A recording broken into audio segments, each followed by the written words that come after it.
So welcome back all of you on the platform of EcoStudy. In this part, we are going to discuss about huge question. So this is your second day of Qs in which we are going to discuss 20 question. So our first question is, you can watch the following data of an economy is given. Consumption function is 1000 plus 0.84 YD. Y. यहाँ पे Y consumption function में जरूर होगा और investment is equal to 500, then the equilibrium level of output is how much?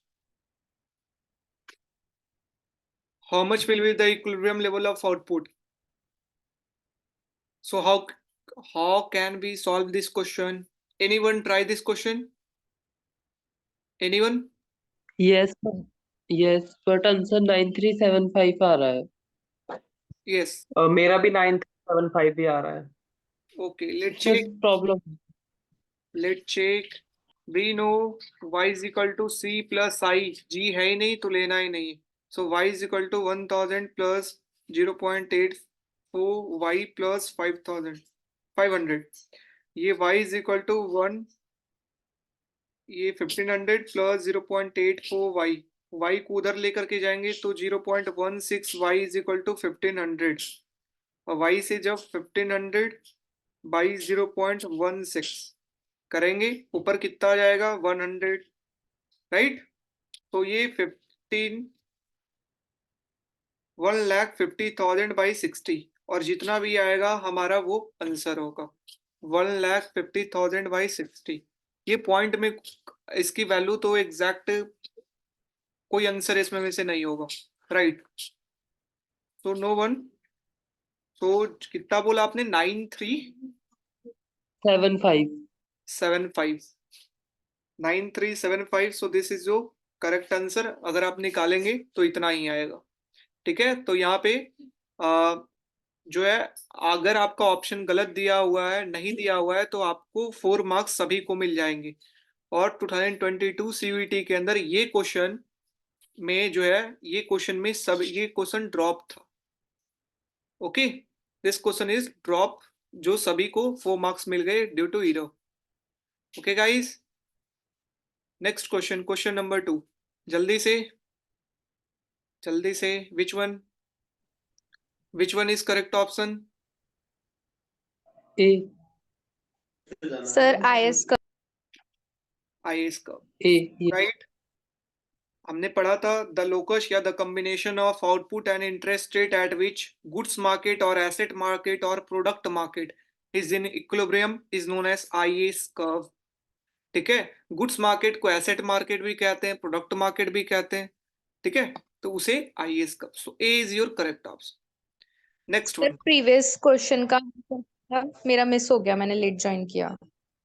Okay, ये question के अंदर consumption function and investment function दिया हुआ था, equilibrium level of income find करना था. बस we know y is equal to c plus i. Okay, yes sir. Answer क्या था? 9375. This is wrong option. कोई ऑप्शन इसमें नहीं गिवन था. ओके, क्वेश्चन ड्रॉप हो गया था 2022 CUET के अंदर. ये क्वेश्चन ड्रॉप हो गया था. Okay, okay okay sir. Third question बताइए. C. सी होगा पक्का? सर Option सी. C. Everyone, Yes. Yes sir. Lock किया जाए. Yes Yes. Sir. So C is your correct option. We know permanent income hypothesis is given by Milton Friedman. Okay. Relative income hypothesis is given by Dusenberry and absolute Keynes. ठीक है. और इंटरटेम्पोरल आपको लिख लेना है, ये चीज ऐड कर लेना है, छोड़ना नहीं कि इंटरटेम्पोरल कंजम्पशन मॉडल किसके द्वारा दिया गया है? फिशर के द्वारा. ठीक है, फिशर के द्वारा इंटरटेम्पोरल कंजम्पशन मॉडल दिया गया है. ये साइड में कहीं पर भी आप लिख लेंगे. ठीक है, ताकि कभी आपका एक ही इंटरटेम्पोरल कंजम्पशन आ गया और वो इस बार अगर आ गया तो आप एक से मैचिंग को सॉल्व कर सकते हैं. ऐसा होता है कभी कभी, इसलिए. ठीक है. नेक्स्ट क्वेश्चन क्या होगा? A. सर A होगा. Sir Yes. ए. पक्का? Yes. sir. sir. चलिए, इन्वेस्टमेंट मल्टीप्लायर किसके द्वारा, मल्टीप्लायर कॉन्सेप्ट हम जानते हैं कीन्स ने दिया था, investment multiplier, but employment multiplier is given by Khan, RF Khan.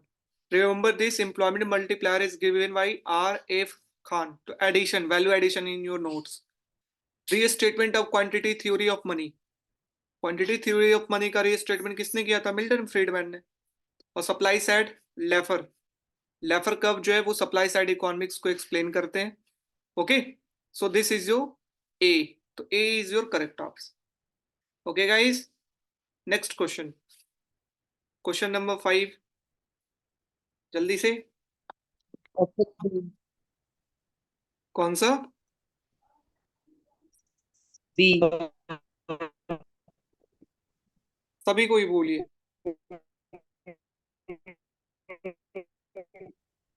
C होगा sir, consumption on durable goods. Okay, anyone, Sir, B. देखिए, अगर हमारा कंस्ट्रक्शन नया घर बन रहा है तो हमारा कौन से इन्वेस्टमेंट के अंदर आएगा, तो ये कंजम्पशन है. ये तो पहला चीज, अगर घर बन रहा है तो वो इन्वेस्टमेंट है, तो कंजम्पशन तो कभी हो ही नहीं सकता उसके अंदर. Got it. Yes. Next one, inventories investment. हमें इन्वेंटरीज इन्वेस्टमेंट का मतलब पता है, कंपनी जब ज्यादा आउटपुट प्रोडक्शन कर दे या कम आउटपुट प्रोडक्शन कर दे तब उसे वो क्रिएट होता है इन्वेंटरीज इन्वेस्टमेंट. सो इन्वेंटरीज इन्वेस्टमेंट नहीं हो सकता, सो फिक्स्ड इन्वेस्टमेंट हो सकता. सो फिक्स्ड इन्वेस्टमेंट इज जो बी ऑप्शन जो है वो करेक्ट. रेसिडेंशियल इन्वेस्टमेंट होता तो ज्यादा सही होता, फिक्स्ड दिया है तो चलिए ठीक है, कोई नहीं तो fixed. Okay guys, okay. Yes, sir. Yes. Next question बताइए. ओके. पैरेटो क्राइटेरियन के अनुसार से एक मूवमेंट ए से बी इज डिजायरेबल, कब डिजायरेबल है, Sir, ये B होना, doubt, I think हाँ ये C. doubt था. B होना चाहिए सर, पता नहीं. ए से बी पे मूव करना कब डिजायरेबल है, अच्छा कब है पैरेटो के हिसाब से, तो तभी अच्छा होगा जब हमारा यूटिलिटी या वेलफेयर इंक्रीज होगा. Getting my point. हम ए से बी पर जा रहे हैं, कब बी पर जाएंगे, जब हमारा इंक्रीज हो. अगर इंक्रीज नहीं हो तो हम बी पर नहीं जाएंगे. Getting my point. तो हमारा क्या होना चाहिए, यूटिलिटी इंक्रीज होना चाहिए, तब हम एक पॉइंट से दूसरे पॉइंट पे मूव करेंगे, that is desirable. Getting my point. जितना ए के पास है उतना बी के पास था, लेकिन तब हम मूव करेंगे अच्छा पॉइंट तब जब वो ज्यादा यूटिलिटी हमें प्रोवाइड करेगा जितना पहले मेरे पास था उसके. ठीक है, यूटिलिटी ज्यादा होने का मतलब है बेटर ऑफ, बेटर ऑफ मतलब मूव कर रहे हैं जिस पॉइंट के ऊपर वो हमें बेटर ऑफ कर दे पहले से. ठीक है, तो पैरेटो इफिशिएंट पॉइंट का डेफिनेशन ये था, if all agent are at least well off as B they are there is no better off. ठीक है ना, कोई भी बेटर ऑफ नहीं होगा मूवमेंट होने के बाद. This is Pareto efficient. Desirable क्या है, कब मूवमेंट जो है वो डिजायरेबल है, जब हमारा एक एजेंट बी और ए दोनों जो है एटलीस्ट एस वेल ऑफ है, जितना ए था उतना ही बी. लेकिन अगर हम मूव कर रहे हैं तो अगर हमारा किसी एक को भी बेटर ऑफ कर दिया, अगर हम ए से बी या बी से ए मूव कर रहे हैं तो किसी एक को बेटर ऑफ कर रहा है due to movement, so this is Pareto desirable condition. Getting my point, getting my point. Yes sir. कि पैरेटो डिजायरेबल कंडीशन कहाँ होगा, जहां पर अगर एक पॉइंट से दूसरे पॉइंट पे मूव कर रहे हैं तब करेंगे जब हमें वो पॉइंट बेटर ऑफ देगा, ज्यादा यूटिलिटी देगा, तब अब movement is desirable. Next question जल्दी से. आज सुबह को क्लास आपने लिया होगा तो ये क्वेश्चन को जरूर आप बनाएंगे. Option B. Sir, B. क्या ए सही है, असर्शन सही है. Yes. Sir. Yes, sir. Population growth rate decline हो रहा है इंडिया का. Yes, sir. Yes. But it's the correct explanation. Right, तो B is your correct. Right guys, well done, well Yes. Yes sir. Well done everyone. Next question number 8, जल्दी बताइए. Sir B. D. Sir, B. Both statement 1 and 2 are false. Monopolies competition. Yes sir. Involve many seller of homogeneous product. क्या monopolistic competition में homogeneous product का seller होते हैं? Product sir क्या होता heterogeneous है? Correct, so this is your false. Next one, the oligopoly involve some producer of standardized और differentiated product. Oligopoly के अंदर क्या कुछ प्रोड्यूसर होते हैं? पहला, इन्वॉल्व सम प्रोड्यूसर, तो हाँ ओलिगोपॉली मार्केट Yes. के अंदर 2 से 3 होते। क्या उनका प्रोडक्ट डिफरेंशिएटेड होता है, हाँ या ना? नहीं sir. Yes. Mm, yes, oligopoly के अंदर प्रोडक्ट डिफरेंशिएटेड, आइडेंटिकल नहीं होते हैं, ठीक है। They are similar, they are similar but not identical, वो डिफरेंशिएटेड होते हैं प्रोडक्ट। मैंने बताया था आइडेंटिकल प्रोडक्ट के अंदर क्या आता है? परफेक्ट कंपटीशन, और डिफरेंशिएटेड प्रोडक्ट के अंदर क्या आता है? बाकी सारा कोई। ओके गाइस, ठीक है। Yes sir. हाँ, so option second one is जो करेक्ट है, ये करेक्ट है। ऐसा तो हमने नहीं पढ़ा है कि ओलिगोपॉली मार्केट के अंदर एकदम आइडेंटिकल प्रोडक्ट ही होगा, प्रोडक्शन एकदम सेम प्रोडक्शन करेंगे, ऐसा नहीं है। कुछ उनका क्वालिटी का डिफरेंसेस आएगा, ठीक है, वो अपने हिसाब से प्रोडक्शन करेंगे, जो उस प्रोडक्ट में गए वो अच्छा चाहते हैं। Okay, so option statement 1 is true but D होगा। 1 is false and statement 2 is true. D is your correct option. Okay guys, okay. Yes sir. Yes. okay. Next question. Next question, Sir, C. C. Okay, let's check. An adverse supply shock reduces marginal productivity of labor. Supply shock adverse है, means adverse का मतलब negative effect डालेगा supply के ऊपर, ठीक है। Like negative effect है, like raw material जो आ रहा था, बाहर से आ रहा था, उसका सप्लाई जो है अब नहीं आ रहा है, तो रॉ मटेरियल कम हो गया। और रॉ मटेरियल ही अगर कम होगा तो आउटपुट का प्रोडक्शन क्या होगा? कम होगा, तो प्रोडक्टिविटी भी क्या होगा? लेबर का डिक्रीज होगा। अब वो कम आउटपुट बनाएगा क्योंकि रॉ मटेरियल ही नहीं है। सो ऑप्शन नंबर 1 इज जो करेक्ट, मतलब statement 1 is correct. Statement 2, output in short run is a function of equilibrium condition of labour market. क्या शॉर्ट रन का जो आउटपुट है वो फंक्शन होता है equilibrium condition in labour market का? यस और नो? Sir, ये statement समझी।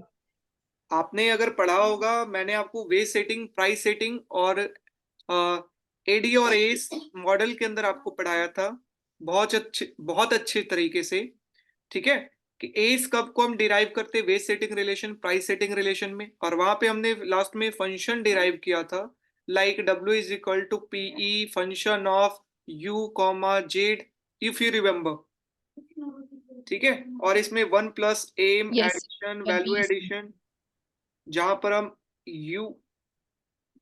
हम जेड यू को हम लिख सकते हैं 1 minus Y Y by L Z, got it. तो in short run output is determined by what? Labour market, हमेशा लेबर मार्केट से डिटरमाइंड होंगे शॉर्ट रन के अंदर, ठीक है। शॉर्ट रन के अंदर हमारा आउटपुट हमेशा लेबर मार्केट से डिटरमाइंड होगा, कितना यहाँ पर सप्लाई है ये बताएगा। फिर एग्रीगेट डिमांड के थ्रू हम डिमांड जानेंगे कितना है, और जहां पर इंटरसेक्शन करेगा वो शॉर्ट रन का सप्लाई कब होगा। लेकिन लॉन्ग रन के अंदर हमेशा क्या होता है? फुल एम्प्लॉयमेंट लेवल पे चला जाएगा, पोटेंशियल लेवल पे चला जाएगा। तो yes, this statement is also correct. In short run equilibrium condition जो है आउटपुट का, वो कैसे डिटरमाइन होगा? लेबर मार्केट इक्विलिब्रियम से। Okay okay, Yes. Okay. तो both statement are correct, both. Next one, इधर डन। हाँ, नेक्स्ट क्वेश्चन बताइए, कौन सा सही ऑप्शन? जल्दी से। पहला इन्फ्लेशन रेट का डेफिनेशन, दोनों करेक्ट है मेरे अकॉर्डिंग तो। कौन बोल A. रहा है? साहिल? Sir, sir Swaram. मैंने के दोनों both statement 1 and 2 are correct, मतलब according to me. Srishti, Nikunj, Arjun, ठीक है, आप तीनों भी इन्वॉल्व हो, आप तीनों से भी आंसर चाहिए। Statement 1 is correct and second is incorrect. Okay, Sahil. I am typing. Okay. So, Srishti, Nikunj, you can also type if you are not able to unmute yourself. Okay. So let's check first of all a statement number 2. Statement 2 क्या कहता है? Phillips curve ने suggest किया है कि अगर unemployment decrease होता है, अनएम्प्लॉयमेंट अगर कम है, तो अगर अनएम्प्लॉयमेंट कम है तो लेबर मार्केट के अंदर सप्लाई क्या है? कम है। ठीक है, क्योंकि लेबर को रोजगार मिल चुका है, दैट्स वाई अनएम्प्लॉयमेंट कम है। और अगर Yes. कंपनी डिमांड करेगी, अगर अब डिमांड करेगी कंपनी, तो वेज क्या होगा? ज्यादा होगा। और वेज ज्यादा होगा तो प्राइस क्या होगा? ज्यादा होगा। यही तो उन्होंने कहा था, प्राइस ज्यादा होने के कारण इन्फ्लेशन क्या होगा? ज्यादा होगा। तो यही उन्होंने कहा था, negative relationship between unemployment and inflation rate. अब यहाँ पर स्टेटमेंट 2 पढ़िए, क्या कहता है? Phillips curve suggests that a fall in unemployment is likely to lead to lower rate of wage and price Yes, इन्होंने inflation. पॉजिटिव रिलेशन दिखा रखा है। क्या? पॉजिटिव रिलेशन दिखाया हुआ है इन्होंने, हाँ, इसलिए गलत है। बहुत बढ़िया। यहाँ पर कह रखा है कि अनएम्प्लॉयमेंट भी फॉल हो रहा है और वेज भी फॉल हो रहा है, इन्फ्लेशन भी फॉल हो रहा है। क्या सही है ये? Yes, क्या false है। फॉल्स है? So this statement 2 is not correct. Let's check statement number 1. A rise in rate of inflation means percentage rise in average price. Average price जो है वो ज्यादा होगा देन प्रीवियस वन। मतलब एक पीरियड, लाइक ये पीरियड नंबर 1 है तो इसके अंदर इन्फ्लेशन पाई 1 है, पीरियड नंबर 2 है तो इसके अंदर इन्फ्लेशन पाई 2 है। तो जो इन्फ्लेशन का मतलब, जो पाई 1 का इन्फ्लेशन है प्रीवियस ईयर का, वो एवरेज इन्फ्लेशन से क्या होगा? कम होगा। तो दिस इज जो एवरेज इन्फ्लेशन, तो वो क्या होगा? कम होगा। लाइक ये 5% है, लाइक ये 3% है, और ये इन्फ्लेशन 5% हो गया। ओके, सो देख सकते हो 3% प्रीवियस, 3 प्लस 5/2, दैट इज जो 8/2, 4 इज ग्रेटर देन 3%। तो हमेशा जो एवरेज इन्फ्लेशन होगा वो ज्यादा होगा then previous one. So statement 1 is your correct one. Okay guys? Okay, Yes, Yes, sir. Okay. Next question जल्दी से बताइए क्या होगा? A. जल्दी से। Sir, one statement तो correct है. बोथ? Both are correct. क्या पढ़ा है कि देखिए, हमने पढ़ा था मनी मनी बार्टर पढ़ा, मनी पढ़ा, गोल्ड पढ़ा था, स्टोरी जो समझा था मनी मार्केट शुरू करने से पहले। तो मनी के अंदर क्या होता है? बार्टर सिस्टम का मतलब है कॉमोडिटी मार्केट। कॉमोडिटी मार्केट जो पहले के जमाना में होता था, 1 किलो धान के ऊपर मुझे 1 बिस्किट दे दीजिए, 1 किलो, है ना? तो that is known as barter economy, that is known as commodity market. Okay, so पहले ऑप्शन क्या था? कम था एक्सचेंज करने के लिए, कि पहले ऑप्शन कम था दुकानदार के पास या लोगों के पास, कोई गुड चाहिए। लेकिन मनी मार्केट के अंदर ऑप्शन क्या हो गया? इंक्रीज हो गया। लाइक अब कैश की जगह हो सकता है वो पेटीएम कर दे, हो सकता है गूगल पे कर दे, राइट? हो सकता है वो चेक दे दे। Getting my point? So number of exchange possibility in money market exceed the number of barter economies. Second one, हमने क्या पढ़ा था कि अगर लोग ज्यादा हाथ में पैसा रखेंगे पहले, लाइक यूपीआई आने से पहले ज्यादा होल्ड करते थे पैसा हाथ में लोग, कोई जगह नहीं था यूपीआई का, ऑनलाइन ट्रांजेक्शन का, तो वेलोसिटी ऑफ मनी क्या था? कम था। कि वेलोसिटी मतलब हाथ, एक हाथ से दूसरा हाथ चेंज करना, that is known as velocity, वो क्या था? कम। मनी कम हाथ चेंज कर रहा था। लेकिन जैसे ही ऑनलाइन ट्रांजेक्शन आया तो मनी जो होल्ड करते हैं लोग, वो क्या हो गया? कम। और वेलोसिटी क्या हो गया? इंक्रीज। ठीक है, मनी अब अपने पास कम रखते हैं, अब वो ट्रांजेक्शन में ज्यादा, that's why velocity get increases. हाथ वो नंबर ऑफ टाइम ज्यादा चेंज कर रहा है सेम करेंसी। पढ़ सकते हो? An increase in the length of the time reduces the velocity, yes और नो? टाइम अगर ज्यादा हाथ में पैसा रखेंगे तो वेलोसिटी को कम करेगा, यस और नो? जल्दी। Yes. Yes, sir. Yes, so statement 2 is your correct, so both statement is correct. Next one बताइए क्या होगा? A. मैंने पढ़ाया है, हाँ या ना? Yes. जल्दी से बताइए। वॉल्रस लॉ, मैंने बताया था वॉलरस लॉ ने क्या कहा था, अगर n-1 मार्केट क्लियर हो रहा है, इक्विलिब्रियम में है, तो हम कहेंगे n मार्केट भी इक्विलिब्रियम के अंदर है automatically. Getting? Yes. So your statement number A is your correct one. Okay guys? मैंने ये आपको लिखाया भी था, पढ़ाया भी था. ठीक है, आप वॉलरस लॉ के नोट्स के अंदर चेक करो. Next one 13 D. नंबर. जल्दी बताइए सभी कोई. अनुषा, स्वरा. लॉन्ग रन फिलिप्स कर्व कैसा होता है बताइए. Vertical. So vertical A. Vertical होता है. अब वो यहाँ से बोल क्या रहा है कि which of the following is incorrect. Refute that position. Yes. जो D होगा. मिल्टन फ्रीडमैन ने कहा है कि वो वर्टिकल होता है, उसको कौन रिफ्यूट कर रहा है. ठीक है, कौन सही नहीं बोल रहा है. तो पहला तो सही बोल रहा है. Yes. दूसरा unemployment rate return to natural level, ये भी सही बोल रहा है. जितना भी इन्फ्लेशन होगा वो एंटीसिपेटेड होगा लॉन्ग रन के अंदर, सही है. लॉन्ग रन फ्लिप्स कभी जस्ट स्टीपर, गलत, vertical. Getting my point. Yes. Yes, Next. sir. Next one, the kinked demand curve fixed an oligopoly is based on the assumption that. बताइए. Sir, rivals will follow a price decrease but not a price increase. Option B. Well done, well done, well done. Conjectural variation हमने पढ़ा था, उसके अंदर किंक्ड demand के अंदर था कि अगर प्राइस डिक्रीज होगा तो राइवल जो है वो फॉलो करेगा, और प्राइस अगर इंक्रीज होगा तो राइवल जो है वो फॉलो नहीं करेगा, do not follow. Getting my point. जो ऑप्शन आप देख रहे हैं इस अनुसार से आप टिक कर दे. Rival will follow a price decrease.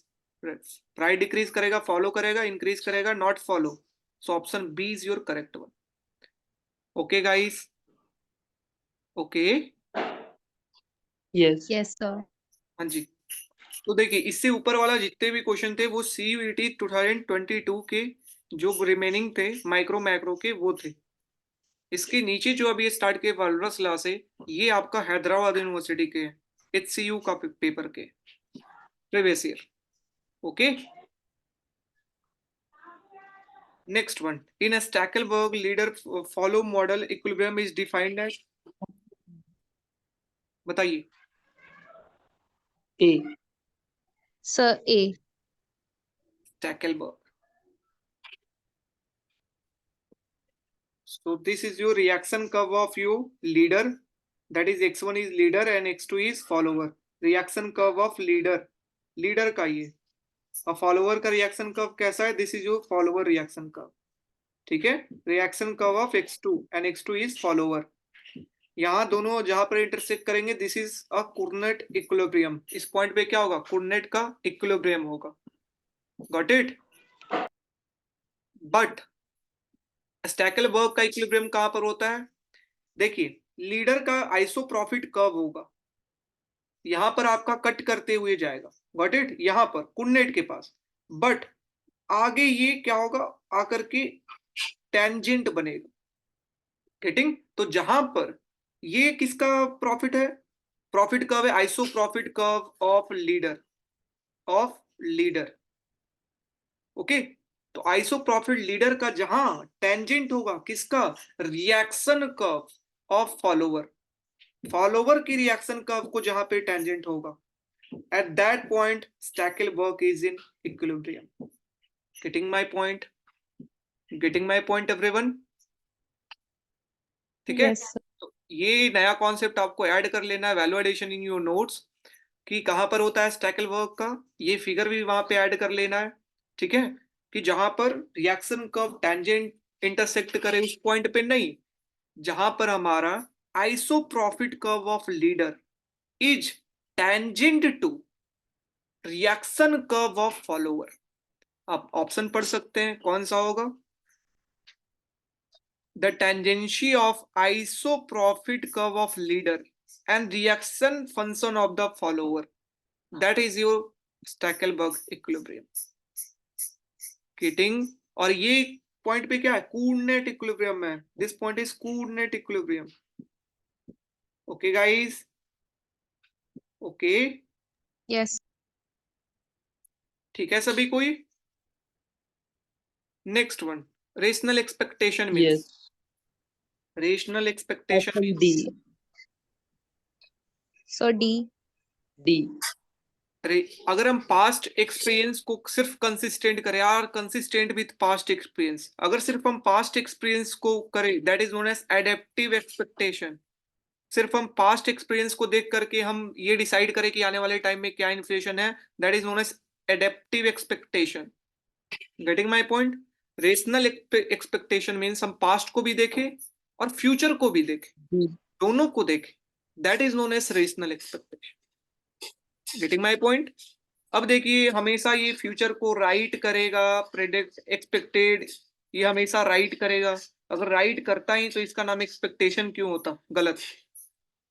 Rational expect future are always reasonable या राइट, बात सेम, अलग लैंग्वेज में गलत। कंसिस्टेंट, ये adaptive expectation.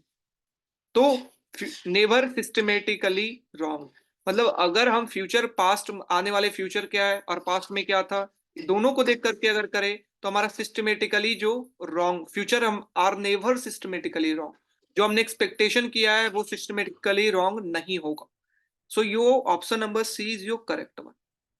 Getting my point, getting my point. Yes, sir. Next one, essence of Arrow impossibility theorem. पढ़ा है arrow impossibility theorem, हाँ या ना, हाँ या ना। Yes, sir. इसेंस का मतलब होता है सार, हिंदी में अगर बात करें ना, इसका मतलब होता है सार। सार का मतलब किस चीज के ऊपर बेस्ड है, फाउंडेशन एरो इम्पॉसिबिलिटी का।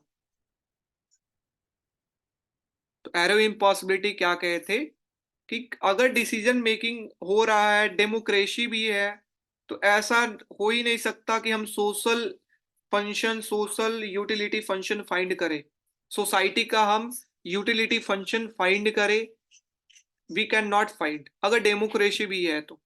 क्योंकि कोई ना कोई तो आपस में क्या होगा, कोई ना कोई जो 5 कंडीशन था उसमें से एक कंडीशन तो फॉलो नहीं करेगा। Getting my point.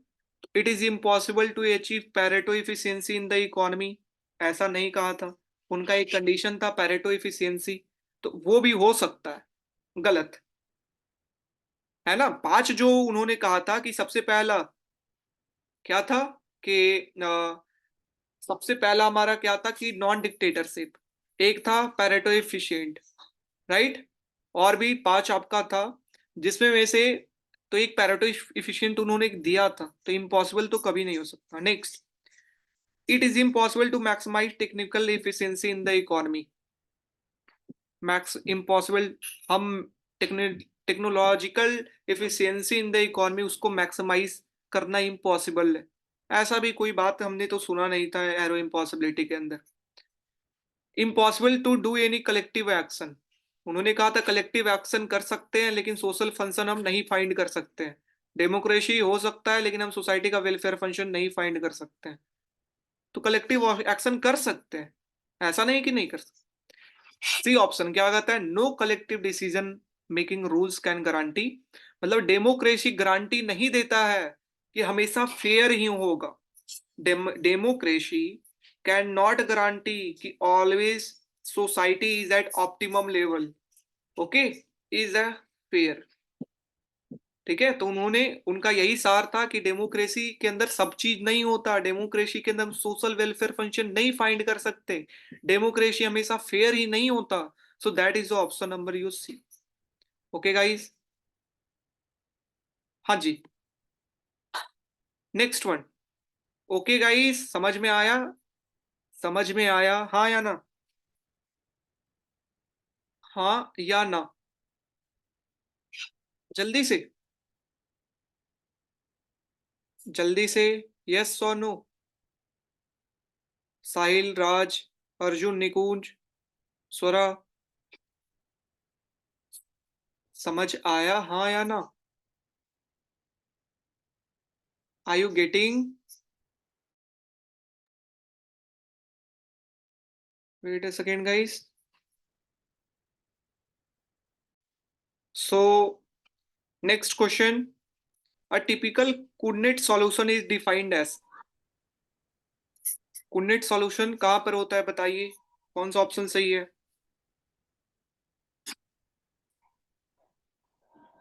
जहां पर सॉल्यूशन मोनोपोली सॉल्यूशन के पास होगा, गलत। प्योरली कॉम्पिटिटिव मार्केट के पास होगा, गलत। तो हमने पढ़ा था कोऑर्डिनेट के अंदर बहुत अच्छे तरीके से कि कोऑर्डिनेट के अंदर मोनोपोली से आउटपुट कम होता है और परफेक्ट कॉम्पिटिशन से आउटपुट क्या होता है, कम होता है, और मोनोपोली से आउटपुट ज्यादा होता है। पढ़ा था ट्रेडिशनल कोऑर्डिनेट मॉडल के अंदर। So this is your option number C is your correct, in which monopoly से आउटपुट ज्यादा होगा, प्योरली कॉम्पिटिटिव रिजल्ट से कम होगा। Okay okay okay guys, Yes, sir. Question Yes. Number 19 बताइए जल्दी से। D. D, Sir, C. Interest D. Rate को इंक्रीज नहीं करना है और government want to increase aggregate demand. Aggregate demand कैसे बढ़ेगा? Interest D. को कांस्टेंट रखना है। IS curve, LM curve.